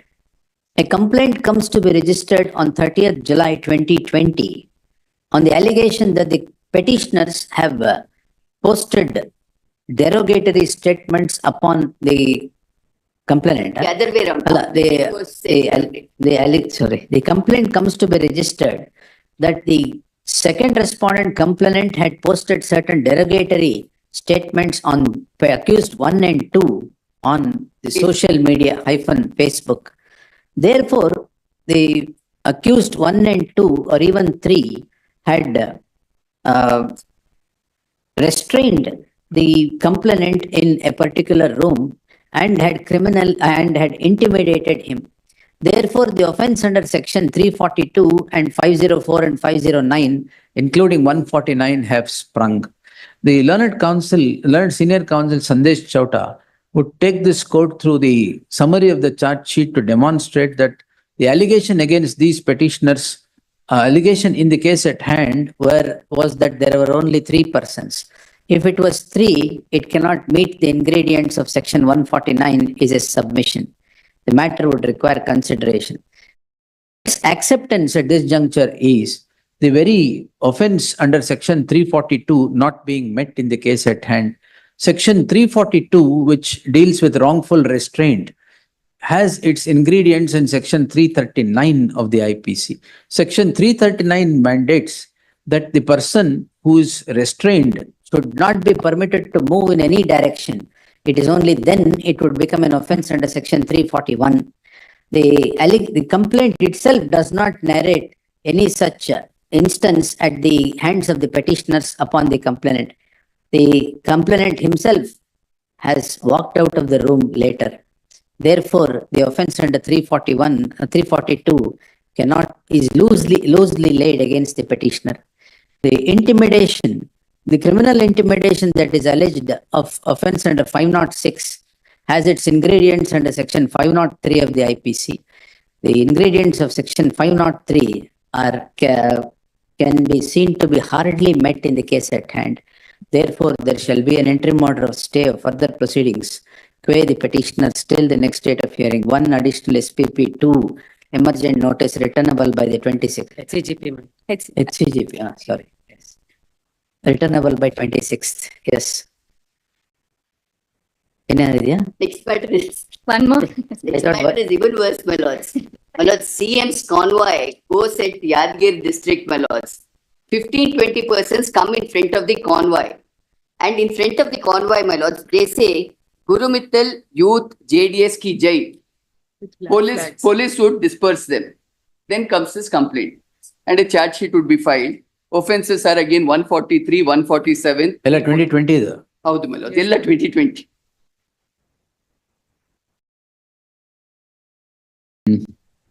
Learned HCGP 1, Please, ma'am. additional SP, emergent notice 2, returnable by 26. In the meantime, there shall be an interim order of stay for the proceedings by the petitioners. Letter one the order baride. Obliged. Next, yes. 13. The order will take effect after compliance with the office objections. Yes. Yes.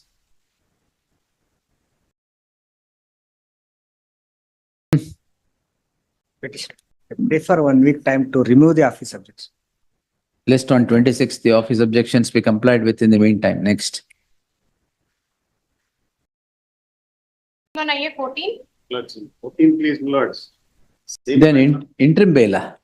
Everything out of the same first. Onne kotrada adena. First serial number 1, ma'am. This man is also 70 years old, petitioner. Same On age parity or seeking or what? 70 years old. But 26. Same crime, huh? Same crime. But after 20 years, my lord, the company. Idu SJK. Serial number 1 ittala. Being spoken to. Same copy question now. Yes. So, yes. Disaster Management Act, my lord, covered by decision, my lord. 51B. Kudi, judgmentally. I have appended, my lord, page number 44, my lord. Page number. This was quashed insofar as accused one in the same case. Petitioner is before this court so and so. The counsel for the petitioner submits qua accused number 1. This court quashed the proceedings in criminal petitions on page 44 in that light. So, Yes. Next.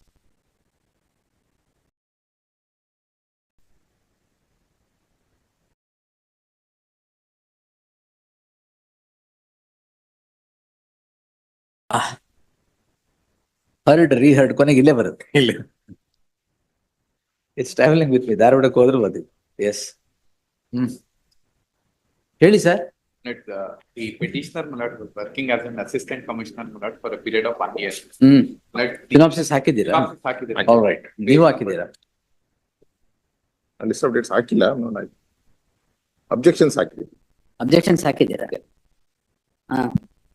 ಹೇಳ್ಬಿಡಿ. In brief, what would ಸಂಕ್ಷಿಪ್ತವಾಗಿ ಹೇಳಿ. Yes.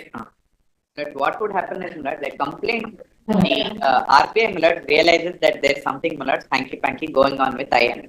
They would direct Malad the DG and IGP as well as Malad the DCP East Malad to investigate. They would submit a report saying that Malad there everything is correct, there's nothing going wrong with IMA. Therefore, there is nothing for us to take action. Then Malad government of Karnataka writes a letter to the Deputy Commissioner to direct Malad the Assistant Commissioner to lodge an FIR. Malad, after all of this, Malad, I am transferred to that post, I take charge, and then Malad, I give a complaint to the police station. The police, Malad, would reject my complaint and say, we cannot register an FIR, there is no complaint made by anybody. I would write to the commissioner, commissioner would also reject my complaint. Then, Malad, I issue a public notice, nobody has come and given Malad any complaints. Then, Malad, I would request the IMA to give a report, they would give me a report. I would request the government, Malad, what should I do on this? Then, Malad, the government would appoint me as a letters of the Deputy Commissioner and the government and say, this is the communication received. I am forwarding it to you for your further action. I am closing it at my stage. That's all the allegation. That is all the allegation. Then, Malad, a complaint is given by an unknown person to Commercial Street Police Station, and then, Malad, matter 73 is crime number 73 is registered by Commercial Street.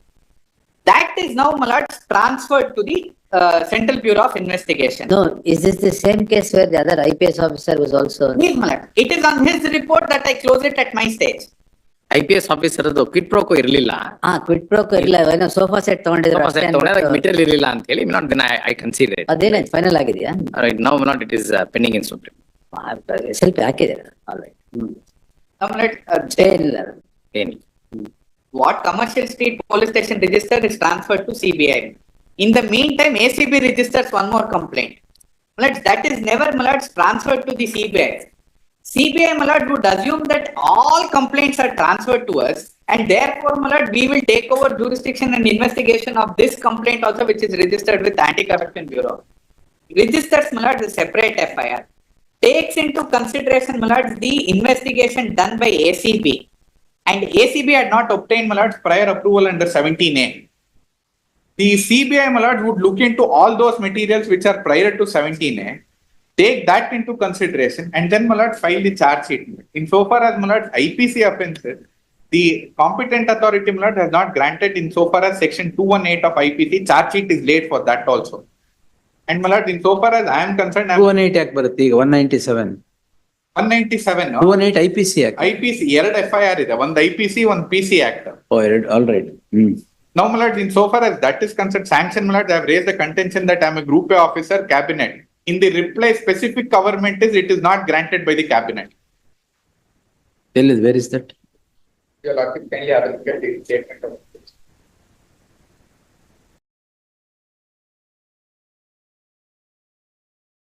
Prasanna Kumar objections. So the memo with documents objections. 26. ಅದು ಎಲ್ಲ ಎರಡು ಹಾಕಿದ್ದೀನಿ. But 26 of the reply statement, para 31. Para 31.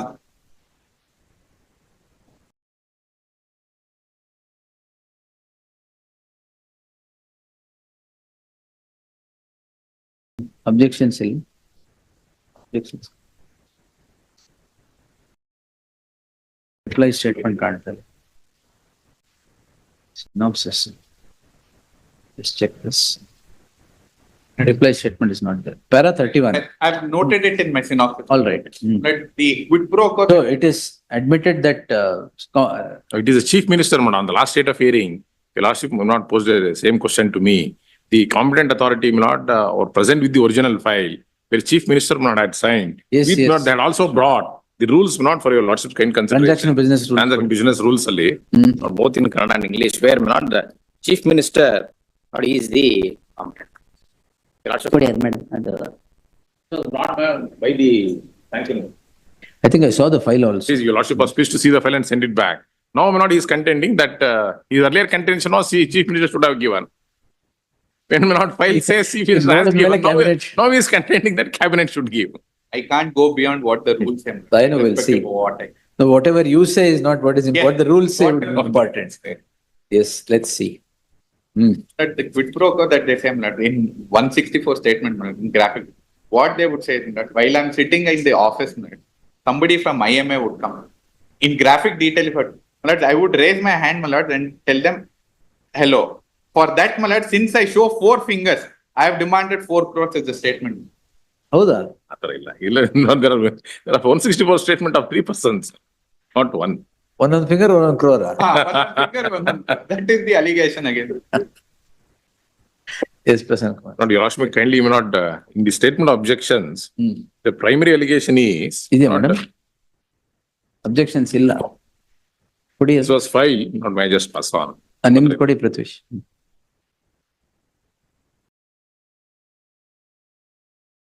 Page 207, annexure R15. R15, my lord, page 207. Notification. Notification, ಹಾ. not wherein under order notification dated 1/2/2019, the powers of the Assistant Commissioner as the competent authority was withdrawn. It was not handed over to Deputy Commissioner. All right. But even after withdrawal of this, not kindly come to the next annexure, not 1 month and 6 days there, 1 month, 7 days thereafter, not the petitioner, though he was not the competent authority, not he would send the report at page 209. Saying what? Not saying, not your lordship will find in the next page. No action can be taken. No action can be taken against company under so and so. Not this is not his. That's all against him? No, this is the report that he gives. Not the case against him is not when he being the competent authority, when RBI may not refers a complaint to him, not he was required to inquire into the allegations. What he does, not he being the inquiry officer, not he will examine the accused number 1. He will examine his officers and conclude that there is no violation of the provisions of the KPAD Act. But you should have not inquired what is the business module. If you are taking 100 rupees, how you are giving 8% per annum or 6% per month every day? Where do you invest money? All that not, he has not done anything. No, that's all right. But he has sent this report after the notification was withdrawn. No, that is one. Secondly, not your Lordship may also have a look at the memo not with document that I have filed. At page number 39. Now this is the cash flow chart, not downloaded from the 39. iCloud. Page number 39, Mila. A memo with documents ಹಾಕಿದ್ದೀನಿ ಅದರಲ್ಲಿ. ಎಲ್ಲಿದೆ? 39 ಅಲ್ಲಿ. This is the one not part of the charge sheet. Your Lordship may kindly not come to page 49. 49. Yes. ಅದರಲ್ಲಿ serial number 15. 1.5 crores to DC. 49. Page 49 ಅಲ್ಲಿ. ಈ ತರ ಇದೆ. ಇದು ಮಾತ್ರ ಇದೆ. 1.5 crores to Deputy Commissioner. DC ಅಂತ ಎಲ್ಲಿದೆ ಇಲ್ಲಿ? DC ಇಲ್ಲಿ ಲೆಫ್ಟ್ ಅಲ್ಲಿ ಇದೆ, second column. MMK DC. Then not kindly come. DC? He is not DC. He is not DC. Not AC ಮುಂದೆ. Then kindly come to page 57. Other expenses, LC Nagaraj, handed over by Nizambaiah, 2 crores. 1 minute. Page 57.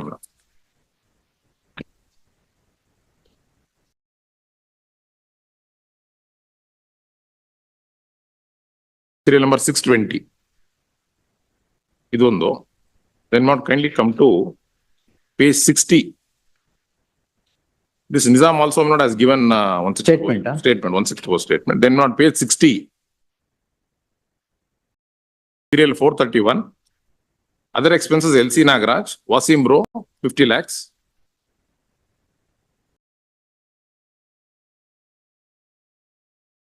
Not page 62. 61 ಅಲ್ಲಿ ಹೇಳಿದ್ರಲ್ಲ. 60 ನಲ್ಲಿ 60 ರಲ್ಲಿ 60 mark ಮಾಡಿ. 60. ಆಮೇಲೆ Then not 62. All right. Not date and time not has been given. In all, 5.5 crores has been received not by this petitioner. Total. ಅಲ್ಲ ಇದು ನಿಮ್ statement bank statement? This is the statement maintained not by the co-accused, not in his iCloud, which has been downloaded, and his 164 statement not has been recorded. 164. This was entered at an undisputed point in time. Not 164 statement your lordship will find not from page 84 onwards. Where do you get this figure? Not about 50 lakhs your lordship will find this Wasim Nazimuddin, page 84 it starts. At page 89. No, this 164 statement ನೋಡಿದ್ರೆ there are more skeletons in the cupboard. Of course. Whoever may Not only this. We have spoken about everybody. Of course. Then page 89, no? 89 para 2. But after about 6 lines from Very the top, huge number, Radha. simultaneously he sent me Simultaneously, okay. sent me to LC Nagaraj, who was Assistant Commissioner, and published the above notification. I met LC Nagaraj and submitted the LLP and financial documents and came back. After 1 week, Mansoor Khan asked me to go to him and talk about our files and get his contact number, which I did. After 2 days, Mansoor Khan asked me to go to DC office and wait there. I was waiting there. Suddenly, so-and-so brought a bag of cash containing 50 lakhs. Then, Mila, kindly also come to page 92. Para 3, Mansoor wanted to so-and-so. There not he speaks about handing over 2 crores.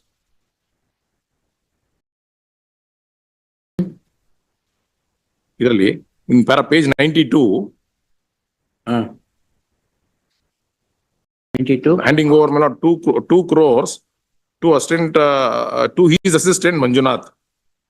92, which paraset? Para 3. Mansoor wanted to settle matter with LC Nagaraj. All right. Yes. Assistant Commissioner, and paid rupees 4.5 crores 2018-19. Now, this is one statement. Then not page 94, Nizamuddin. 164 statement. Is 164 statement. Then what is actual statement starts from page 97. Went at page 98, Mula.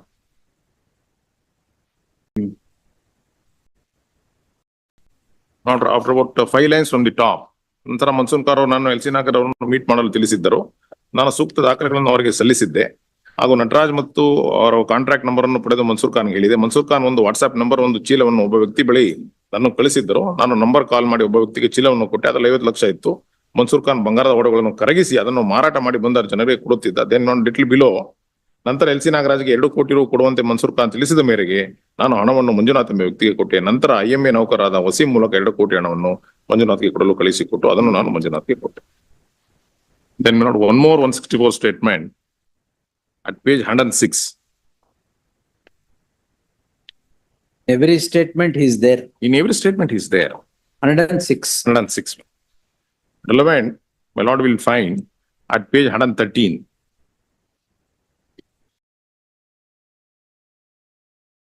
Entries pertaining to cashing of cash, so and so. If para A and B.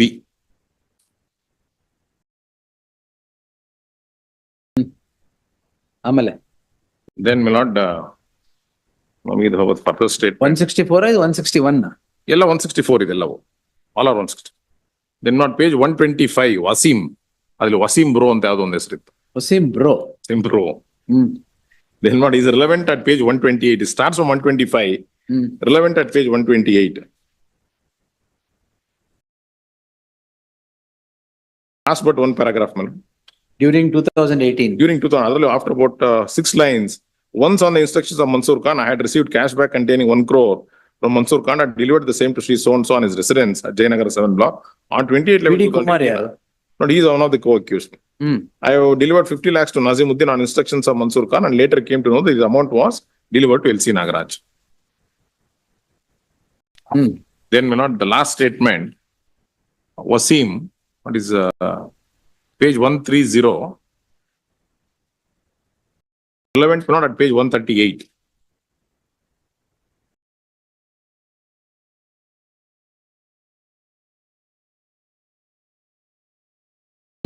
Fifth line from the top. Mansoor Khan ಹೇಳಿದ ಹಾಗೆ IMA ಆಫೀಸಿನಿಂದ ರು 50 lakh ನಗದನ್ನು collect ಮಾಡಿಕೊಂಡು ನಿಜಾಮುದ್ದೀನ್ಗೆ ಕೊಟ್ಟಿದ್ದ. ಅಲ್ಲ, ಮೇಲಿಂದ 5ನೇ lines, page 138. Mansoor Khan ಹೇಳಿದ ಹಾಗೆ IMA ಆಫೀಸಿನಿಂದ ರು 50 ಲಕ್ಷ ನಗದನ್ನು ಕಲೆಕ್ಟ್ ಮಾಡಿಕೊಂಡು ನಿಜಾಮುದ್ದೀನ್ಗೆ ಕೊಟ್ಟಿದ್ದೇನೆ. ನಂತರ ನಿಜಾಮುದ್ದೀನ್ ರು 50 ಲಕ್ಷ ಹಣವನ್ನು ಎಲ್ಸಿ ನಾಗರಾಜ್ಗೆ ಕೊಟ್ಟುವುದಾಗಿ ತಿಳಿಸಿದರು. So all the 164 statement coupled with the entries in the cash flow statement which were entered at an undisputed point in time. Later will not download. ಇಲ್ಲಿ ಫ್ಲಾಕ್ಸ್ ಕಾಣ್ತಾ ಇದೆಯಲ್ಲ, ಅದೆಲ್ಲ ನಿಮ್ದೆ. ಅದೆಲ್ಲ ನಂದಲ್ಲ. ಏನ್ ಹೇಳ್ತಾರೆ ಅಂದ್ರೆ, ನಾನು ಇನ್ನೊಬ್ರು ಕೊಟ್ಟೆ LC ನಾಗರಾಜ್ ಕೊಡಕ್ಕೆ ಅಂತ. Never just have A look. Now come to those statements. Yes. Would you like to come to page number 92? That was one of the statements that are. No, we'll go one by one. Yes.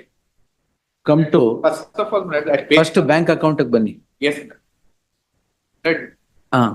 ಇದು bank account ಯಾರಿಗೂ transfer ಆಗಿರೋದು ಅಂತ ಅಲ್ಲ ನಿಮಗ್ ಬಂದಿಲ್ವಾ ದುಡ್ಡು ಅದು? ಇಲ್ಲ, bank none in my name that is the expense incurred by them ಅಂತ ಹೇಳಕ್ಕೆ ಅವ್ರ statement, that is the statement maintained by IMA is what is alleged. Now, my lord, would your lordship have a look at page number 84? 84. Yes. This is the 164 statement, my lord, that was read out. Yes. May I point out what is common in all these 164 statements are all these statements are now made after the charge sheet is filed. This After the charge sheet is filed? No, they are all approvers. The all these persons are approvers. And it is their statement, my lord, after the charge sheet is filed. After they have turned Approver statement. There are approval statement, but not when we downloaded. Entries not from the iCloud. The first of the statement is at page 84. It's that. Wasim bro is an approver. Yes, sir. Nizamuddin, which is reading. All right. All these statements, my lord, would connect to Nizamuddin. 50 lakhs was handed over to Nizamuddin to be paid to me. Please have a look at page 92, the statement of Nizamuddin. ಅಲ್ಲ ಅದಕ್ಕಿಂತ ಮುಂಚೆ page 89 ಅಲ್ಲಿ he himself has handed over. ಅದು ಓದ್ದೆ ನಾನು. Third paragraph. Mansoor wanted to settle the matter with LC Nagaraj Assistant Commissioner and paid 5.5 crores in 18 and 19 January. The amount was delivered by me